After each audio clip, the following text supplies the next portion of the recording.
Привет, това са малко камъчета от днес. Това е червен български яспис от източни Родопи, происход. Всичкото това са парченца, които ви купих, шепи парченца, остатъци, с които просто експериментирах. Така, това е грубо обработен, неполираната страна на ясписа. Ето, това е полираната страна. Разликата е от земята до небето. Финно полиран български червен яспис. Това е зелен яспис, отново български, отново от източни Родопи. Източните Родопи са района на Кърджали, Момчилград, там района. Там явно Арда, там явно има много не само ясписи, ахати, аметисти и какво ли още не. Халцедони. Ето това тук е халцедон. Този прозрачния камък е български халцедон. Така, зеления яспис. Оп, полиран. Прекрасен. Зелен с различни оттенъци на зеленото, които излизат и се виждат едва след полирането. След добро полиране просто имаш чувство, че можеш да видиш вътре в душата на камъка.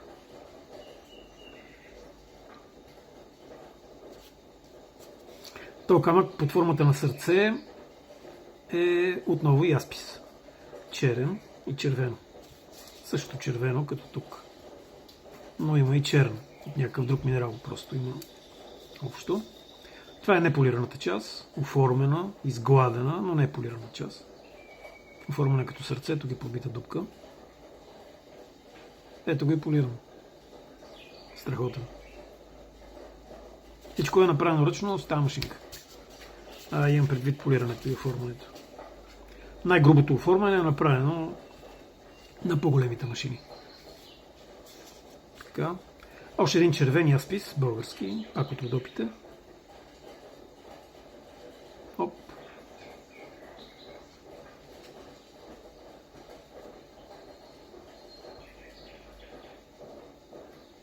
Прекрасен. Това беше едно супер малко парченце. Него съм го полирал частично и от двете страни. Но не е изгладено, тук има някои дупчици. Просто това беше едно супер някакво незначително парче, от което излезна нещо и приятно и интересно. Може да стане и за обици, не е прекалено тежко. Може да стане и за амулет. Това е отново парче, ей така, което може да се използва. Това е не полираната част. Това е полираната част. Тук имаме оранжево, кафеникаво, зелено. Отново яспис от Родопите. Това е един камък, който си мислех, който е намерен тук при мен, в района на Балкана. Мислех, че е яспис, но се оказа, че не е яспис. Различен камък е. Правиха ми оценка във Фейсбук, но му забравих името на тази скала. Ето я в полиран вариант. Супер добра, супер яка. Не по-малко красиво от тези, които всеки камък има своята си очарование и красота. Прекрасно. Ето го същия камък. Това беше всъщност едно голямо парче, което разрязах на две.